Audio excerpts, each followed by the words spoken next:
The Grasshopper and the Ants. Retold by Mary Weber. Illustrated by Jim Dirk.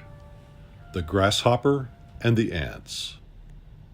It's story time, cubs. Today we have a fable about a grasshopper who learns a lesson the hard way. The hard way?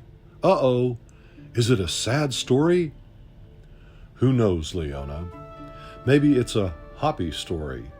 Get it? Hoppy, ha ha. The Grasshopper and the Ants. The sun was high in the sky when Gary Grasshopper opened his eyes. Maybe I'll sleep just a little bit longer, thought the lazy grasshopper. Then he snuggled back under his leaf blanket. But Gary couldn't fall back to sleep. He was restless. He jumped out of bed and looked at the calendar. That's it. Today is special. It's beach day, said Gary. He grabbed the leaf from his bed. Then off he hopped down the forest path. It was a beautiful summer day. Gary sang a cheerful song as he made his way to the beach. The sky is clear, the flowers are bright, the world is a fantastic sight. When he reached the sandy shore by the river, Gary tossed his leaf into the water. Splash! He hopped gracefully onto the leaf. Then he pulled a flower from a passing tree branch and popped it into his mouth. Munch! Crunch! What a delightful lunch! Now I'll lie down for a little nap. He slept peacefully as his leaf floated down the river and landed along the shore. When he woke up, his leaf was surrounded by ants carrying him away from the river. "What are you doing?" asked the frantic grasshopper. "We are gathering food for winter. This leaf looked nice and tasty," said the ant. "But it's my leaf," Gary shouted. "I brought it with me from home. You can't have it." The ants ignored Gary's shouts and kept walking. When the ants reached the door of their house, a watchful soldier ant let them pass. They entered the pantry and dropped the leaf. Gary hopped onto the floor. Just then, the queen ant entered the room. "Why have you brought this grasshopper to us? We don't eat grasshoppers," she said to her faithful servants. "We only wanted the leaf," said the helpful ant, but the grasshopper came along for the ride. "Throw him out," snapped the queen. "He is worthless to us." Meanwhile, Gary had spotted all the food in the pantry. How could he get the ants to share it with him? Maybe music would please the queen. He rubbed his leg against his wing. It made a plunk-a-plunk sound, just like a banjo. Soon, all the ants were hopping and bopping about as they worked. But the queen ant was not pleased with the grasshopper. "Stop the music," she ranted. "Unless you gather food for the long winter, you will go hungry. Either help us today or go away and let us work." "Work," Gary said. "I have no time for work." He grabbed his leaf, ran outside, and sang a cheerful tune all the way home. A few weeks later, Gary jumped happily from his bed. Today is picnic day. Now what shall I pack? Gary hopped happily to his cupboard. Where had all the food gone? He reached into a far corner of the cupboard. Yes, here was a carrot and an apple and an onion. He placed the food carefully into his picnic basket. At noon, Gary sat under a tree, eating his picnic lunch. Munch, crunch!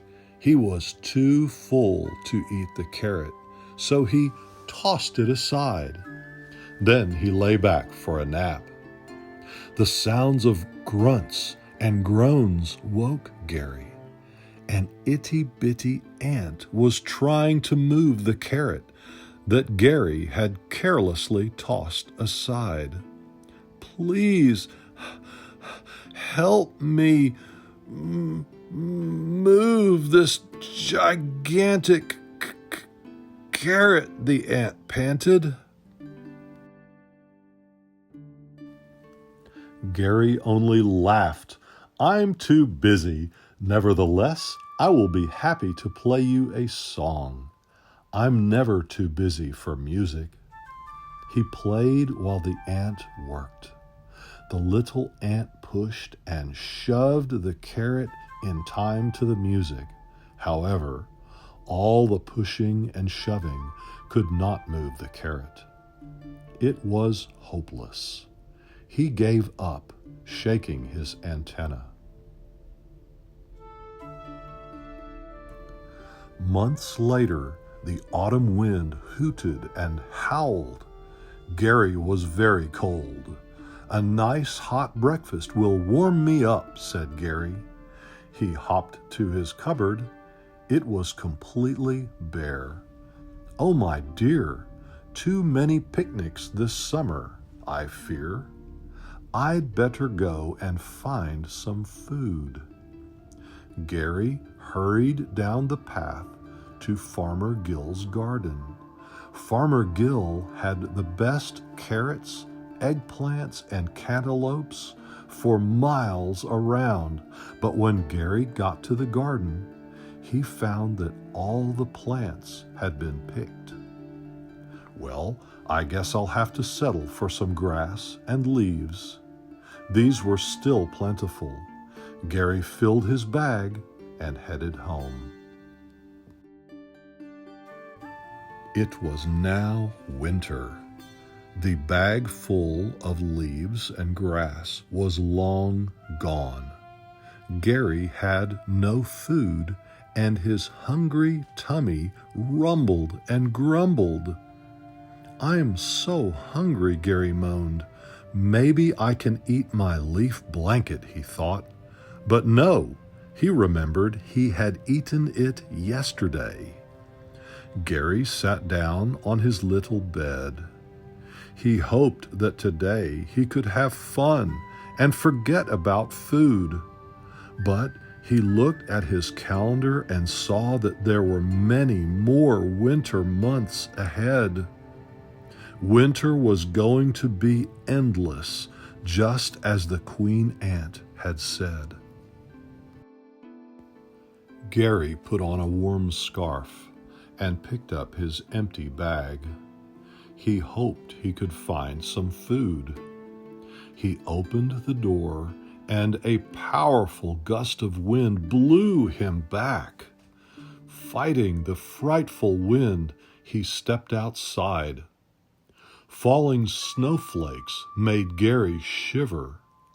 He looked for an acorn or a leaf or a blade of grass. There was nothing. The trees were leafless. Snow covered all the grass. Gary's eyes filled with tears. "I'm so sad. I wish I could sing, but it's too cold." He thought back to all the lively tunes he had sung to the ants last summer. Thinking of the ants made Gary remember their pantry. Thinking of their pantry made him think about their food. Cupboards and cupboards full of wonderful, yummy food. Then Gary had a brilliant idea. "That's it," Gary said. "I'll pay a little visit to the ants." Using his antenna, Gary found his way to the ants' house and knocked on the door. "I hope they will come soon. I'm freezing." After an endless wait, the soldier ant opened the door. "What is your business here, Mr. Grasshopper?" Suddenly the queen ant appeared at the door. "Mr. Grasshopper, what brings you here on this frosty night?" "I thought you could spare food for a hungry neighbor." Gary was sure that the ants would grant his request. Hadn't they enjoyed his music and singing while they worked? "We still have lots of food in our pantry," said one of the worker ants. "Oh, you foolish grasshopper! Didn't I warn you to gather food while the weather was warm?" asked the queen ant. "I suppose we can spare a little bit from our pantry to help you through this winter. However, I hope you've learned a lesson for the years ahead. As I always say," she added, "prepare today for what you may need tomorrow." Gee, Leona, that was kind of a sad story. Well, do you think Gary will work hard gathering food next summer?